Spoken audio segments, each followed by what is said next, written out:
Have you ever wondered how many lies you hear in a day? Studies say it could be anywhere from 10 to 200. From harmless white lies to manipulative falsehoods, deception is woven into our daily lives. We lie to protect feelings, avoid trouble, or gain an advantage. Sometimes we even lie to ourselves.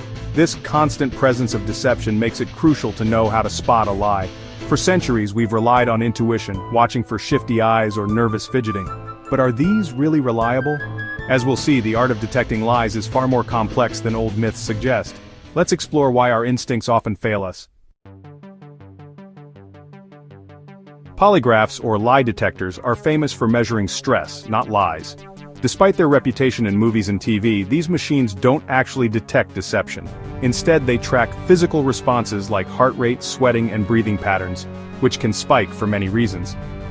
An innocent person might sweat from fear, not guilt, while a practiced liar could stay calm and pass easily. The body's reactions are complicated, and nerves can betray even the most honest people, especially under pressure. The polygraph's flaws have been exposed in high-profile cases, like CIA spy Aldrich Ames, who passed multiple tests while betraying secrets. His case is just one example of how unreliable these tests can be, even in matters of national security. His story proves that confidence can fool the machine. A calm demeanor can mask the truth, making it nearly impossible for a polygraph to tell the difference between honesty and deception. Body language myths, like thinking liars always avoid eye contact or fidget, are just as unreliable. We often assume certain gestures mean someone is lying, but these beliefs are based more on pop culture than science. People look away or fidget for countless reasons unrelated to lying. They might be nervous, distracted, or simply uncomfortable, and these behaviors don't always signal dishonesty. Scientific research shows there's no universal body language for deception.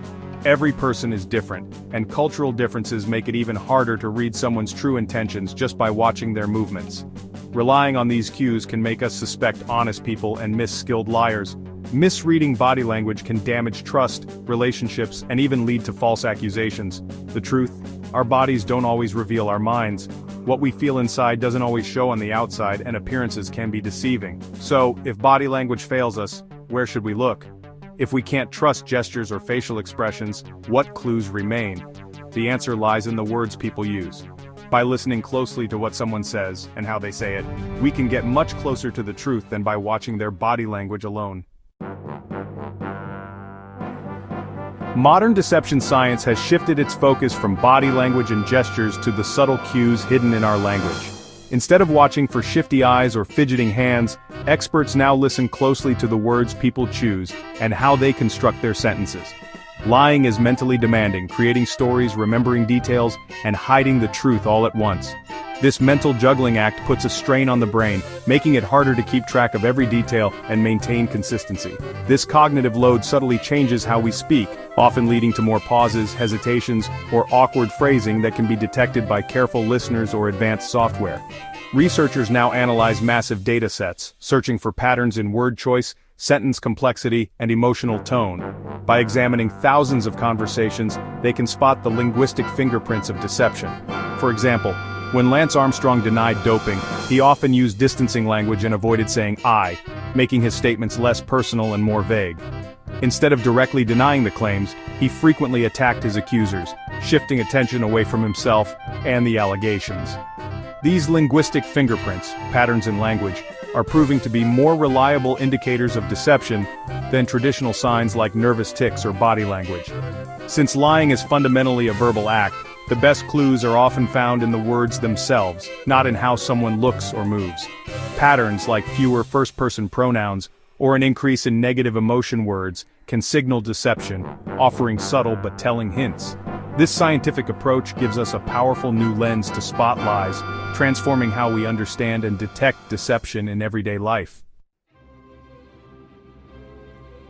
So what should you listen for when trying to spot deception in everyday life? The answer isn't always obvious, but there are practical cues you can train yourself to notice. Liars often use fewer I statements, distancing themselves from their own stories. They may rely on more complex sentences to sound convincing and sprinkle in more negative emotion words, revealing their discomfort or anxiety about the lie. They also tend to give vague stories with few specific details, often hesitating or dodging direct questions. Honest people, on the other hand, recall concrete facts, and can answer follow-up questions with ease. Liars paint with broad strokes to avoid getting caught, often glossing over important moments. No single cue proves a lie, and even experts can be fooled, but clusters of these signals raise red flags and should prompt you to dig deeper. Think like a data collector. Look for patterns, not just one sign, and always consider the context of the conversation. In today's world of misinformation and viral rumors, these skills are more vital than ever. They help us evaluate politicians, advertisers, and online sources. On a personal level, they foster honest relationships and better communication.